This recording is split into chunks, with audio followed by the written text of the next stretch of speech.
Hey guys, this is Rocking3 bringing another live commentary for Forza 5, and this is going to be a parts and tune video. And in this class, it's going to be I think it's a 2002 Camaro SS in C Class. That's what I'm running. And to be honest, this is one of my favorite muscle cars to run in the C Class. It's just a really fast car. It does really well on anything that has a long straightaway, has acceleration. This works pretty well on the 24 hours lemans. Just a whole bunch of those tracks that run a little bit longer. And I really like this car anyway because it's one of those that's a little bit sparkly. I don't know how else to say that. Probably a little bit cheesy, but I do like it. It's a lot of fun. It sounds cool. It's fun to drive. It's not too hard to drive either. You see, I'm just accelerating past that guy right there. But this is a really good multiplayer car. I don't think I've put it, real high in the leaderboard except for on the, not the 24-hour Le Mans, but the one that has the two little curves in it. But it does really, really well.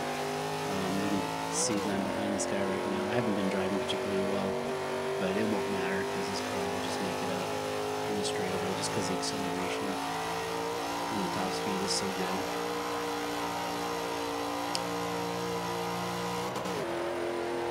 So we're going to just absolutely bury that guy.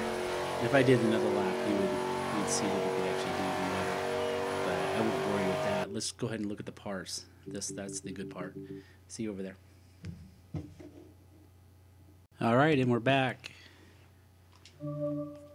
That ended up in the 350th range, but we only did one lap on it. So, alright, let's go through the parts. I find this car very, very effective. We have the stock engine. We stayed with the rear-wheel drive. And we have the centrifugal supercharger. Very far right one there. That gave us 61 horsepower for 21 PI. So we had a good bump there. Go to the engines now. Stock intake. Stock fuel system. Stock ignition. Stock exhaust. I don't think there's a lot of PI left to add anything. Stock cams. Stock valves. Stock block. Stock pistons and compression. Maybe? Nope. Couldn't get it. Probably wanted it, didn't get it.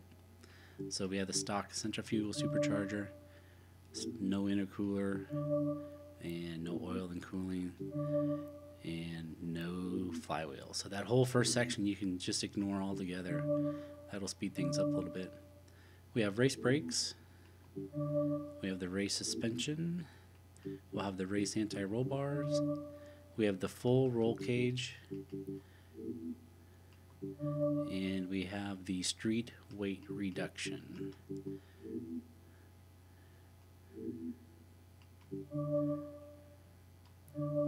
We have the stock clutch. We have the stock transmission. We have the sport driveline. That was by just to fill PI. We have the race differential. I don't believe we have a lot of compound either, so we're going to have stock tire compound. Full upgraded front tire width, 285/35s, the only choice.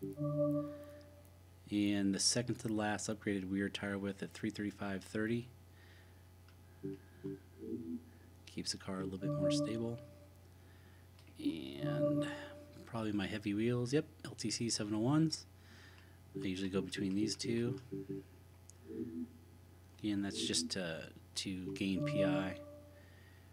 We have the R18s in the front, so I took a little bit of the stock out of it, and R18s in the back.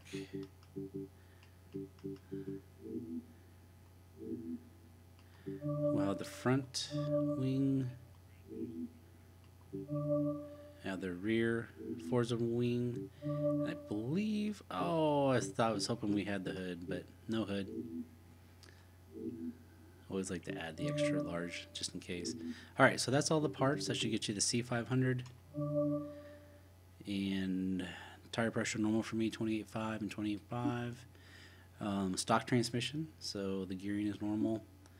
Again, this is my normal camber and tow and front caster. If you guys have been following, negative 2.1, negative 1.8, 0.1, and 6.0. Heavier car, so the caster is going to be a little bit higher.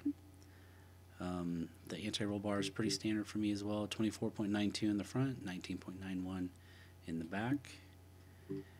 Front springs 875.7 and 809.5, and ride height all the way down because it was a pretty tall car to begin with.